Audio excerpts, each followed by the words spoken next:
Enes Kanter didn't fit in Utah, and the Jazz have taken off since trading the big man.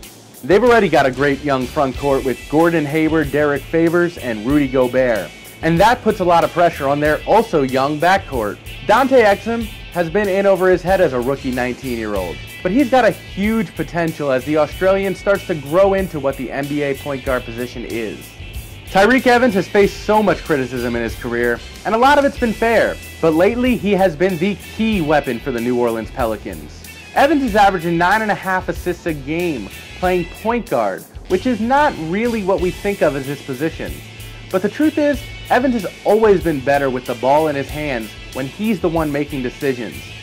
The Toronto Raptors roster never quite added up. They've got a front court loaded with long, athletic, defensive-oriented, anonymous role players.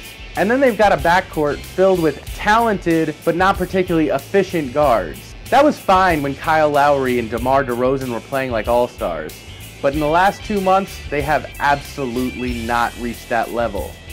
Coming off a Sunday afternoon national TV loss to the Clippers, the Chicago Bulls now have the Wizards, Thunder, Pacers, and then the Spurs. That's not an easy task for any team, especially one missing its point guard. I hope you've got NBA TV, because it's got a good one Tuesday night. The Atlanta Hawks host the Houston Rockets, in a game between two teams that clearly are title contenders, but also still have a lot to prove.